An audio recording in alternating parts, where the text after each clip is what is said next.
Hello guys, welcome back to our part 4 lecture of complete the sentences using a language function. આ ટોપિકની અંદર આપણે આ ચોથો video બનાવી રહ્યા છીએ કે જેની અંદર તમે વાક્ય રચનાઓ જે છે એ કઈ રીતે પૂરી થાય છે લેંગ્વેજ ફંક્શનનો યુઝ કરીને વાક્ય રચનાને ઉપયોગ કરીને, તો એની જ આપણે આ વાત કરવા જઈ રહ્યા છીએ. તો એની અંદર આપણે જોઈએ તો આ શોવિંગ રિઝલ્ટ નામની ટોપિકની અંદર આપણે ચર્ચા કરવા જઈ રહ્યા છીએ. તો શોવિંગ રિઝલ્ટની અંદર આવે તો આપણે જોઈએ તો સેન્ટેન્સ સ્ટ્રક્ચરમાં આગળ વધીએ. શોવિંગ રિઝલ્ટ એટલે કોઈ પણ વસ્તુનું પરિણામ દર્શાવવું, બરાબર.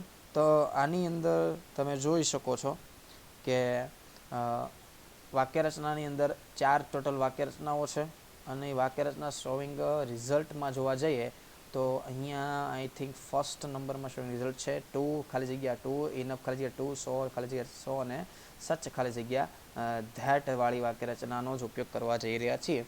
તો એમાં કાંઈ કરવાનું છે નહીં, જો કે બધામાં કાંઈ નથી કરવાનું એમ જ કહું છું, પણ તમે યાદ રાખવાની ટ્રાય કરશો તો આરામથી યાદ રહે એવું છે. જવો જરા હું કહે છે આ એ વાક્ય રચનામાં છે ને S to B, S to B, S to B, S to બી આ રહેશે જ, બરાબર. એટલે તમને સવાલ ક્યારેક એટલા આપશે, આ જેટલા બોલ્યા ને એટલા સિચ્યુએશન તમને એટલી જ આપશે.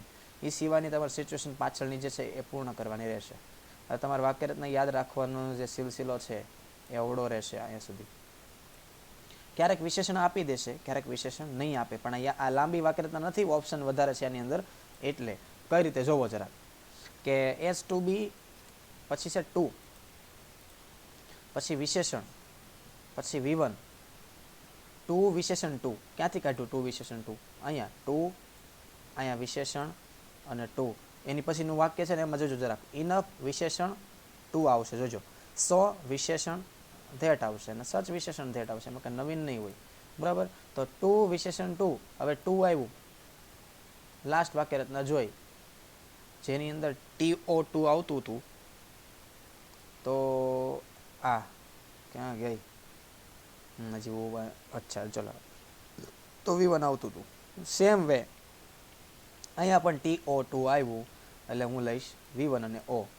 ઓકે, એની પછી આવ્યું એસ ટુ બી વિશેષણ, પછી ઇનફ અને પછી ટુ, બરાબર. હવે પાછું ટુ આવ્યું, ઇનફ ટુ, તો પાછું V1 O ઉપર બીજા નીચેના વાક્ય તમે ખાલી ઇનફ ટુ નો ટુ વિશેષણ ટુ નો ફેર છે. ટુ વચ્ચે વિશેષણ અને ટુ, પણ અહીંયા વિશેષણ અને ઇનફ ટુ વચ્ચે કાંઈ નહીં. સેમ વે વિશેષણ પછી ધેટ અને હવે, બરાબર, વિશેષણ પછી ધેટ અને હવે વાત કરવાની છે એસ ટુ બી. 2 મિનિટ. So okay okay okay okay, so smart, so clever that. અચ્છા અહીંયા આપણાથી એક મિસ્ટેક થઈ, તમે સુધારીને PDF પાછી મોકલું છું. અહીંયા આવશે સો, બરાબર. સો વિશેષણ ધેટ, સો વિશેષણ ધેટ, પછી એસ કેન અથવા કેન નોટ, કુલ અથવા કુલ નોટ. હવે કેન અને કુલ આવ્યું એટલે V1 જ આવે, ત્રણમાં V1 છે અને O. ત્રણેય વાક્ય રચના V1 છે, નથી વીનું બીજું રૂપ મૂકવાનું છે ક્યાંય. મૂળ રૂપ તો યાદ રહીને ક્રિયાપદના, બરાબર. શું છે? સો વિશેષણ that, as can could can not, could could not અને V1 O. આ ચારમાંથી એક જ વાપરવાનું. એમ હકાર બનાવો તો કેન અથવા તો કુલ વાપરજો, અને એમાંય ઓપ્શન છે કેન વર્તમાન કાળમાં અને કુલ ભૂતકાળમાં. હવે વર્તમાન કાળનો નકાર બનાવો તો કેન નોટ અને ભૂતકાળનો નકાર બનાવવો હોય તો કુલ્ડ નોટ. બીજું શું કરવાનું છે? એક યાદ એ રાખવાનું હતું, સો વિશેષણ ધેટ, અને સો વિશેષણ ધેટ તો તમારે અહીંથી યાદ રાખવાનું. સો વિશેષણ ધેટ અહીંથી યાદ રાખવું પડે છે, બરાબર. એમાં કંઈ નવીન તો છે નહીં. રહી વાત V1 અને O, હવે મોડલ ક્રિયાપદ આવે એમ પછી તમારે હંમેશા V1 જ આવવાનું છે, બરાબર. અને નિયમ યાદ નહોતો કાંઈ નહીં, તમે એમ યાદ રાખો ને. શોવિંગ રિઝલ્ટ આવ્યું, શોવિંગ રિઝલ્ટમાં બધા V1 જ આવે છે, શોવિંગ રિઝલ્ટમાં બધા V1 જ આવે છે. તો હું એવી રીતે એસ ટુ બી અહીંયા સુધી આપ્યું. હવે સોની જગ્યા પર શું છે? સચ. સચ પછી એક અહીંયા એક આવ્યું એન, પછી વિશેષણ અથવા નાઉન, એ એક યાદ રાખવાનું છે. સચ આ સચ બ્યુટીફુલ, બરાબર. સચ આ સચ તે. પછી આવ્યું ધેટ. હવે આ વાક્ય રચના આવી ધેટ, પછી એસ ટુ બી V અને O પ્રમાણે પૂરી કરવાની. ઉદાહરણ જોવો એટલે આ વાક્ય રચના સમજાશે, બરાબર છે. શું કહે છે? I was too too lazy, એટલે ક્યાં સુધી આપી દીધું? આઈ વોઝ ટુ લેઝી સુધી આપી દીધું, અહીંયા સુધી. હું ખૂબ આળસુ હતો. ટુ શું કરવા માટે? To complete the homework. હું ખૂબ આળસુ હતો ટુ ગો ટુ સ્કૂલ. હું ખૂબ આળસુ હતો ટુ મેક પિઝા. હું ખૂબ આળસુ હતો, હતી, ડિપેન્ડ, કેમ કે અમુક છોકરીઓ હશે તો મેકિંગ પિઝા આવશે, કૂક આવશે, વગેરે વગેરે. બરાબર. Your clothes are big. Your clothes are big એટલે શું થયું અહીંયા? યોર ક્લોથ્સ આર પછી વિશેષણ ક્યારે આવ્યું હોય? આ વાક્ય રચના હોય તો જ આવ્યું હોય, નકર ના આવે. કેમ ન આવે? હવે સમજો ફરીથી. એ સિચ્યુએશન શું છે? યોર ક્લોથ, હાલો, your clothes are, okay, your clothes are big. અહીં તો ટુ છે, આ વાક્ય રચના ન હોય. યોર ક્લોથ્સ આર બિગ, હા બિગ. હજી જોવો ને, વાંધો ને, હાલો હજી જોઈએ. યોર ક્લોથ્સ આર નહીં, અહીં તો સો જોઈએ. યોર ક્લોથ્સ આર સો જોઈએ, અહીં તો ડાયરેક્ટ બિગ આપ્યું છે, ન હાલે. યોર ક્લોથ સચ જોઈએ, એટલે વાક્યરચના એક જ ફોલો થઈ. કઈ? આ બી નંબરની વાક્યરચના એક જ ફોલો થઈ છે. તો એને આપણે વાક્યરચનાને સોલ્વ આઉટ કરવી છે. તો એને કઈ રીતે કરશું? તમને ક્યાં સુધી? બિગ સુધી આપી દીધું છે, તો તમારે શું પૂરું કરવું પડે? ઇનઅપ ટુ ફિટ મી. તારા ક્લોથ છે એ મને ફિટ થઈ રહ્યા છે, બસ. મૃણાલ ઇઝ સો ક્લેવર, એટલે સો વાળી વાક્યરચના, તો સો વાળી ફોલો કરવી પડશે. મૃણાલ ઇઝ સો ક્લેવર. હવે તમારે ધેટથી આગળ વધવાનું. ધેટ પછી મૃણાલ એટલે હી. હકાર બનાવો તો કેન લખજો, નકાર બનાવો તો કાળ ઓળખી લઈએ. મૃણાલ ઇઝ આવ્યો વર્તમાન કાળ, એટલે તમારે કાં કેન અથવા કેન નોટ દાલે કુળ કે કુલ નોટ નીકળી જાય, કારણ ભૂતકાળ નથી. બરાબર છે. તો શું કહે છે? મૃણાલ ઇઝ સો ક્લેવર, પછી ધેટ ક્યાં છે હવે? ઓકે, હા હી. હકાર બનાવ્યું છે, okay, he can V1 get first rank in the exam. આ ઓ આખું લખ્યું મેં, જો આ V1. બરાબર છે. બીજું બનાવવું હોય તો Mrinal is so clever that he can get good result, he can get first number in the class. એ તો આવી ગયું. He can get good marks, વગેરે વગેરે. It's too hot. હવે ટુ વાળી વાક્યરચના પાછી ફોલો કર્યું છે. ટુ પછી V1 છે. ટુ ડ્રિંક, અહીં લખવું તો ઇટ લખાય, ટુ ડ્રિંક ઇટ, બસ. આગળ જોઈએ. મની સચ, ઓકે, હાલો મની સચ, ઓકે, મની પછી ટુ બી નથી વાપર્યું, ડાયરેક્ટ સચ જ વાપર્યું. મની ઇઝ એવું કંઈ છે નથી, આ મની સચ છે ને, હા. તો મની ઇઝ સચ. હવે અહીંથી આગળ વધવાનું. શું છે? મની શું છે? કેવું? પાવરફુલ. પાવરફુલ એટલે વિશેષણ. પાવરફુલ. મની શું કહેવાય? નાઉન. મની માટેનું નાઉન શું? મનીની જગ્યાએ મની ભાઈ હોત, મનીની જગ્યાએ મની ભાઈ હોત તો પાવરફુલ અહીંયા નાઉનની જગ્યા પર શું આવત? મેન આવત.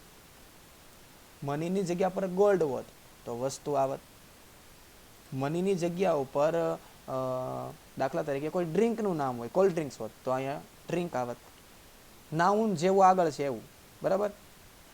તો મની ઇઝ અ પાવરફુલ શું છે? થિંગ ધેટ, કે જે, thing that everyone wants it.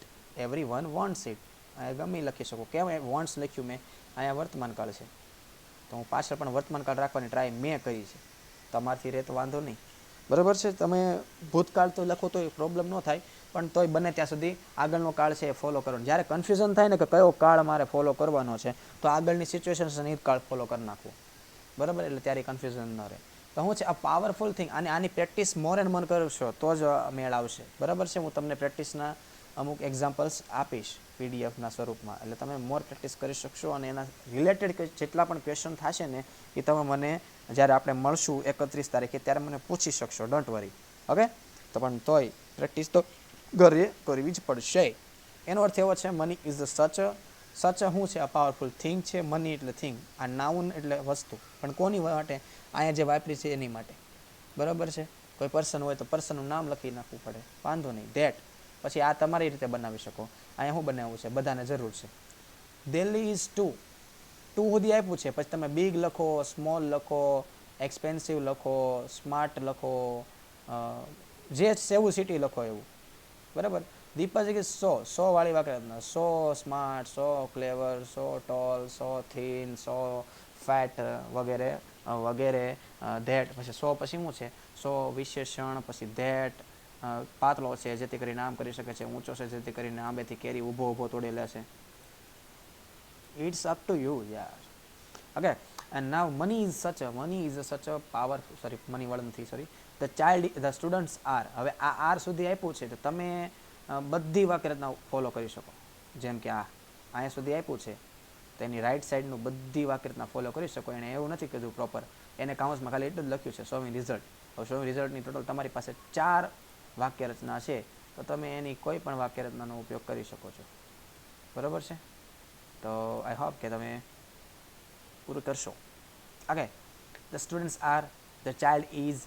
હા, આ વાક્યરચના આવી પાછી 100 વાળી, તો તમારે 100 થી પૂરી કરવાની. નેકલેસ કેવું હોય અને વિશેષણ કોના માટે લખજો. હવે 100 પછી વિશેષણ છે ને અહીંયા, તો કોના માટે લખવું પડે? નેકલેસ કેવું હોય? તો બ્યુટીફુલ હોય, પછી એક્સપેન્સિવ હોય, મોંઘું હોય, બરાબર, પછી કેવું હોય, એટલે તમે વિશેષણ એને વિશે વિચારી શકો છો નેકલેસના, બરાબર. અને હવે આવું talking about people, place, thing in relation two something વિશે કોઈ વાત કરવામાં આવે તો વાક્યરચનામાં તમે જોવા જાઓ તો talking about people, place in, એટલે કે બીજા નંબરનો ટોપિક છે. Such as, same as, almost, unlike, similar to, વગેરે વગેરે.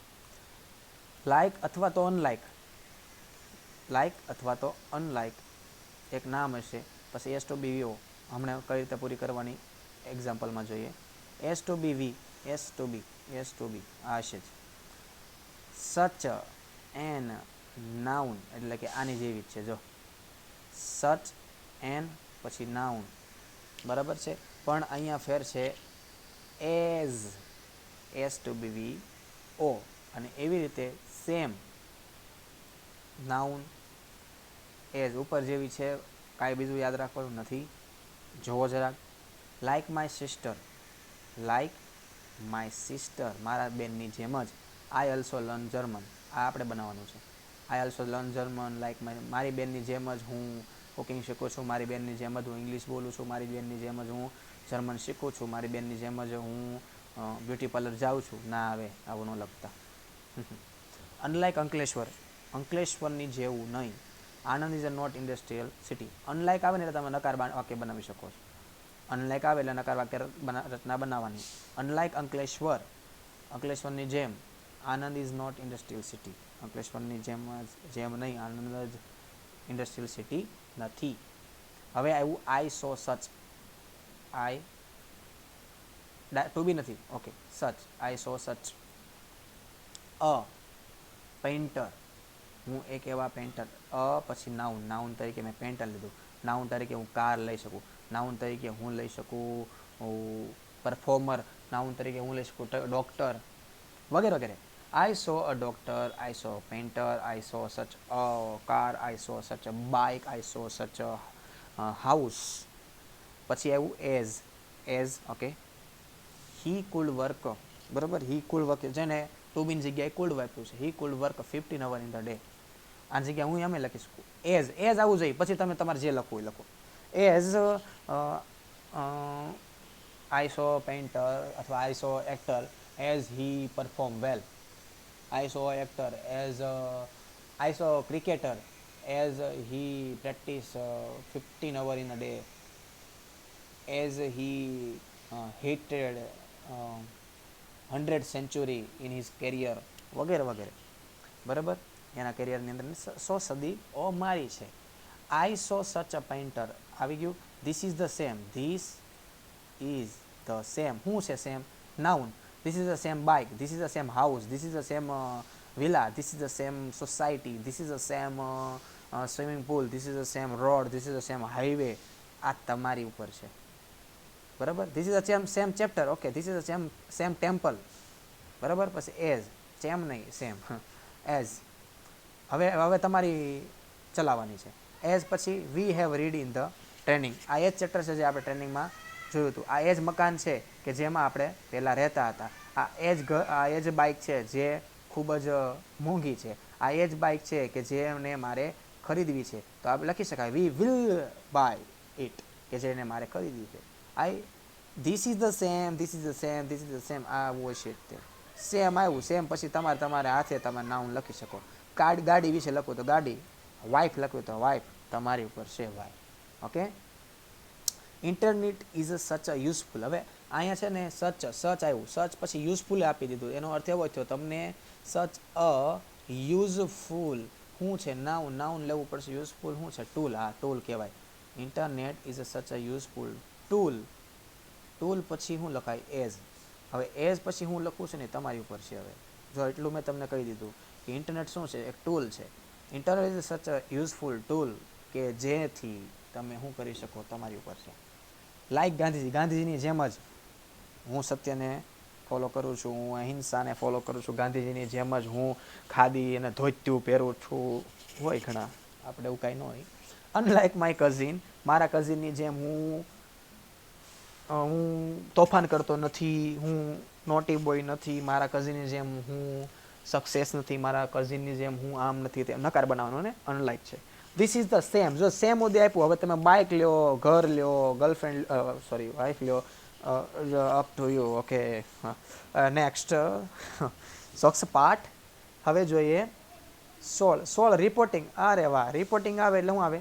Indirect speech. ફરજિયાત ઇનડાયરેક્ટ સ્પીચ. આની વાક્યરચના ઇઝી, આ તમે ભણી ચૂક્યા છો. આ વાક્યરચના યાદ રાખો. યાદ કરો તો બોલનાર, રિપોર્ટિંગ વર્બ, સાંભળનાર, સંયોજક, રિપોર્ટિંગ સ્પીચ. જો નોટ હોતી આપી. અહીં આરવી તરીકે ટોલ્ડ લખતા, આરવીની જગ્યાએ આસ્કડ લખતા પ્રશ્નાત્મક હોય તો, રિક્વેસ્ટેડ લખતા, પ્રપોઝ લખતા, વિશ્ડ લખતા, થેન્કડ લખતા, એક્સક્લેમ્ડ વિથ લખતા, સજેસ્ટેડ લખતા. બરાબર. હવે શું કરવાનું છે આમાં? તમને વાક્યરચના એટલી આપશે, જો એટલી બોલનારને લિસનર સુધી આપશે. તમારે શું મૂકવું પડશે પછી? સંયોજક અને એ પ્રમાણે આરએસ. જોવો ઉદાહરણ, doctor APJ Abdul Kalam told. Told એટલે કયું વાક્ય તમને ખબર હોવી જોઈએ. ટોલ્ડ એટલે વિધાન વાક્ય છે, તો વિધાન વાક્ય તમારા જવાબમાં બનવું જોઈએ. વિધાન વાક્ય પ્રમાણે સ્ટુડન્ટ્સને કહે છે, તો વિધાન વાક્ય પ્રમાણે સંયોજક આવે ધેટ. બીજું જોવો, આસ્કડ તો સંયોજક આવ્યું ઇફ. રિક્વેસ્ટેડ એટલે આજ્ઞાત વાક્ય, તો સંયોજક આવ્યું ટુ.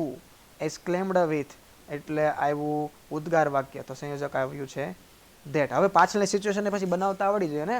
બરાબર, બધા વિધાન વાક્ય બનશે. પાછળ બધા વિધાન વાક્ય બનશે. બરાબર છે. અને અહીંયા આવશે વોઝ. એક સ્ટેપ ભૂતકાળ કરવાનો એટલે કોઈ વર્તમાન કાળ ન આવે. The child was the first scientist. બરાબર છે. હવે એની પછી છે if she had watched Ramlila. શું તે રામલીલા જોઈ છે? બરાબર. શી આમાં વર્તમાન કાળ, એટલે સોરી વિધાન વાક્ય આવે એટલે પહેલાં ટુ બી. બરાબર, એટલે ટુ બી હું આપણે કરતા હોવો જોઈએ. રેડી? તો mister Dave requested to Joshi to park her car in the parking lot. આ તમારે હાથે બનાવવું પડશે. રિક્વેસ્ટ કરી, રિક્વેસ્ટ મારે બીજી બનાવી. ચાલો, મિસ્ટર દવે મિસિસ જોશીને રિક્વેસ્ટ કરી કે you to come at our home with your husband. બરાબર છે. પછી બીજું, please help me in cook. To help me in cook. To help him in cook. Help me નો હાલે. બરાબર. ચાલો, પછી હું કહે છે Mohit exclaimed to his father. Mohit એના પિતાજીને કહ્યું કે ધેટ. જો ધેટ બે વાર ભૂલથી નથી લખાણું હોય, આ સિચ્યુએશનમાં આવે. એક ધેટ કયું છે? એક ધેટ છે એ સંયોજક છે. બરાબર. અને વાક્ય હશે કેવું ખબર? This author is very creative. આ વાક્યનો તમે પેસિવ વોઇસ ઇનડાયરેક્ટ સ્પીચ બનાવો. This author is very creative. આ વાક્યનું તમે ઇનડાયરેક્ટ સ્પીચમાં ફેરફાર કરો. ધીસનું થાય ધેટ, આ ધેટ લખ્યું. ઓથરનું તો ઓથર જ રહે. ઇઝનું થાય વોઝ, આ વોઝ લખ્યું. વેરીનું વેરી, ક્રિએટિવનું ક્રિએટિવ. ઇન શોર્ટ, તમે આ બધી લખો છો ને એ કઈ સ્પીચ છે? ઓલરેડી ઇનડાયરેક્ટ સ્પીચ છે.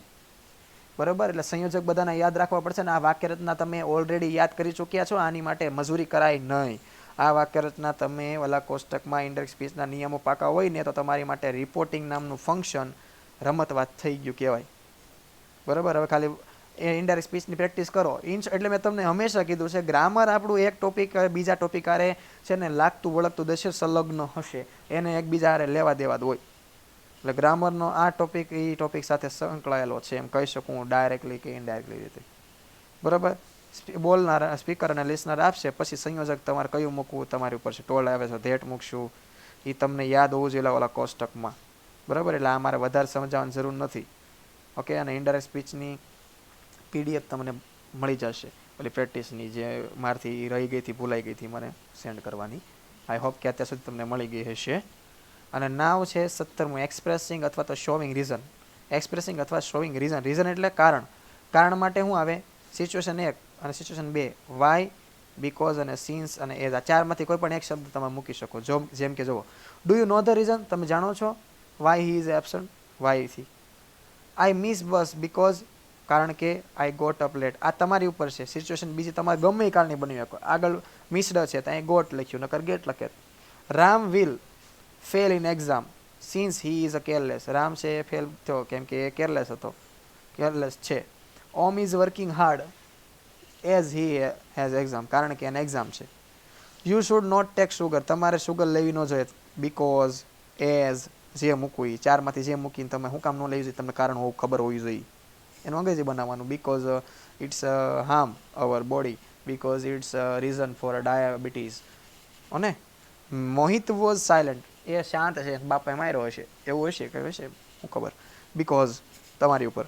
Rita goes to beauty parlour. લગ્ન છે રીટાના, એટલે એવું નથી પણ ઘણા રીઝન છે. અડધા આમનામાં ધોડ્યા જતા હોય પાર્લર. બરાબર. મફતનું ગાળીઓ કરવા તો વાત અલગ છે.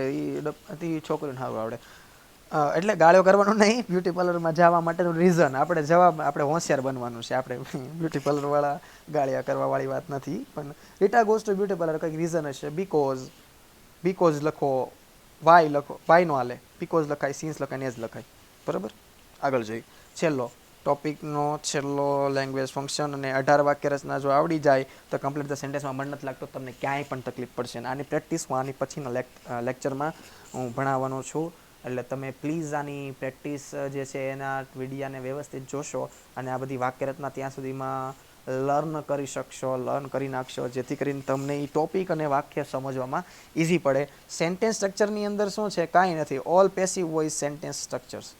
આની અંદર પેસિવ વોઇસના સ્ટ્રક્ચરની અંદર તમને છે ને કોઈ દિવસ એવું, અથવા ડોર ઇઝ નોટ પણ ડોર એટલે કરતા. શું થાય? ડોર એટલે કરતા, દરવાજો નહીં. ડોર એટલે કરતા છે. બરાબર. એ ઇમ્પોર્ટન્ટ ન હોય. ઇમ્પોર્ટન્ટ ન એનો અર્થ શું છે કે પ્રોસેસ, ડિસ્ક્રાઇબ પ્રોસેસ. આપણે ખબર ચા બનાવવાની પ્રોસેસ 10મા ધોરણમાં આવતી. Take a bowl and add some sugar ને some tea and then add milk and turn off the stove and the tea is ready. કોણ બનાવે છે ખબર જ નથી. કહેવાનો અર્થ એ છે આમાં પ્રોસેસ જ આવશે. આમાં કોણ વ્યક્તિ દ્વારા પ્રોસેસ થઈ છે એ કંઈ નહીં. એટલે સમજી લેવાનું કે પ્રોસેસની વાત કરી. ડિસ્ક્રાઇબ આ બહુ ઓછું પૂછાય છે, પણ આ રેર કેસમાં પૂછાય એવું છે, એટલા માટે મેં લઈ લીધું છે અહીંયા. બરાબર. બાકી આ કાંઈ કામનું નથી આમ જોવા જઈએ તો. The student were divided into 5 group. કોના દ્વારા? એ તો લખ્યું જ નથી. સ્ટુડન્ટ છે, આ વિદ્યાર્થીઓ છે, એ ડિવાઇડેડ થયા છે. કોના દ્વારા એ લખ્યું નથી, એટલે આમ કરતા નથી. Many new recipe are shown on TV. કોના દ્વારા? એ નથી લખ્યું. તો શું સમજી લેવાનું? આ પેસિવ વોઇસની વાક્યરચના જેવું લાગે છે. Take 1 bowl and add water. હવે તમારે બાકીનું એડ કરીને વાક્ય પ્રોસેસ કરી નાખજો. કોણ બનાવે છે એ લખતા નહીં, નકર પછી વાક્ય બનશે નહીં. Nobel prize for poem. બરાબર. નોબલ પ્રાઇઝ ફોર પોએમ કોને અપાણી, પણ કોના દ્વારા એ કાંઈ લખી શકાય. Rabindranath Tagore for Nobel prize for poem given to Rabindranath Tagore. બસ પૂરું. બોલી ગયો જવાબ. લ્યો હું ભણાવ્યું મેં. હે, કહેવાનો અર્થ એ છે કે આ એક 18મું થોડુંક ઓછું પૂછી શકાય એમ, પણ એકવાર તૈયારી કરી રાખવી તો વધારે સારું પડશે. એક્સપ્રેસિંગ શોવિંગ રીઝન આ થોડુંક છે ઇમ્પોર્ટન્ટ, અને આ આવડી જશે એટલે ઇઝી છે. સિચ્યુએશન બનાવવાની છે આ શબ્દને મૂકીને યાદ રાખીને. બરાબર છે. અને રિપોર્ટિંગ. ઓકે. એવું નથી કે 18 વાક્યરચના છે, બસ 18 વાક્યરચના ઇમ્પોર્ટન્ટ છે. 18 નહીં, આમ તો 15, 1 થી 15 જે વાક્યરચના છે ને એ જ ઇમ્પોર્ટન્ટ છે. બરાબર. આપણી પરીક્ષાના પોઈન્ટ ઓફ વ્યૂ પર. બાકી મેં તમને કીધું એમ 80 લેંગ્વેજ ફંક્શન આવે તો 80 વાક્યરચના આવવાની છે. અને 80 વાક્યરચના આવે તો 80 પાકી કરવા ન બેસી શકાય. એને કેમ યાદ રાખવાની છે એની હું ટ્રીક તમને આરામથી યાદ નથી રાખવાની, કેમ કે ગુજરાતી આવડશે એટલે તમને આરામથી એના જવાબ આવડશે. જે આપણે રિસ્પોન્સ ધ સેન્ટેન્સ, જે 3જા નંબરનો ટોપિક છે ને, કયો 3જા નંબરનો ટોપિક? એટલે આમાં આ જે આઈડેન્ટિફાય રિસ્પોન્સ જે છે ને, આઈડેન્ટિફાય રિસ્પોન્સ એની અંદર તમે જોઈ શકશો. એને હું તમને ડિટેલમાં વ્યવસ્થિત ક્લિયર કરીશ. જે કે આ ટોપિકની અંદરની થિયરી જો કે પતી ગઈ છે, પણ આ ટોપિક આપણે ભણશું. પણ આના પહેલાં કમ્પ્લીટ ધ સેન્ટેન્સનો એક વિડીયો હજી હું બનાવીશ, જેમાં હું માત્ર ને માત્ર આની મિક્સ એક્સરસાઇઝ લેવાનો છું. બરાબર, મિક્સ એક્સરસાઇઝ લઈશ જેથી કરીને તમને ઇઝીલી ખબર પડે કે એકચ્યુઅલી મારે વાક્યરચનાને પૂર્ણ કઈ રીતે કરવાની છે. અને એના પછી હું રિસ્પોન્સ ધ સેન્ટેન્સ લઈશ અને એનો એક જ વિડીયાની અંદર તમને આઈડેન્ટિફાય ધ રિસ્પોન્સ ઇઝીલી સમજાઈ જશે. અને પરીક્ષામાં પણ તમારે કઈ રીતે લખવાનું છે અને કઈ રીતે માર્ક્સ આરામથી કવર કરવાના છે એ તમને ખબર પડી જશે. બાકી આ 1 નંબર અને આ 3 નંબર તમારા માટે બહુ ઇઝી પડશે. તમારે મહેનત થોડીક આ કમ્પ્લીટ ધ સેન્ટેન્સમાં કરવાની છે, બિકોઝ આ 5 ગુણનું પૂછાશે. અને હવે કદાચ ગુણભાર હોય તો 6 ગુણમાં પણ લઈ શકે, 7 ગુણમાં પણ. એ 7 ગુણ જવા ન દેવાય. આપણે 94 માર્ક્સનું પેપર નથી દેવાનું, આપણે 100માંથી 100 માર્ક્સનું પેપર દેવાનું છે. એટલે તૈયારી આની પણ કરવાની છે. ઓકે, તો આજ માટે એમ તો એટલું જ. વાક્યરચના અને એક્ઝામ્પલ વાઇઝ હું તમને કમ્પ્લીટ ધ સેન્ટેન્સમાં કમ્પ્લીટ કરી ચૂક્યો છું. હવેના ટોપિકની હવેના લેક્ચરની અંદર હું તમને આની જે એક્સરસાઇઝ છે એની પ્રેક્ટિસ છે એ કરાવીશ, જેથી કરીને તમે ઇઝીલી બધું સમજી શકો ફરીથી. આ બધી વાક્યરચનાને એકવાર તમે વાંચી લેજો. એટલે આની પછી એ જ વિડીયો જોજો જે હું આની પછીનો મોકલવાનો છું. એ વિડીયો પછી જોજો.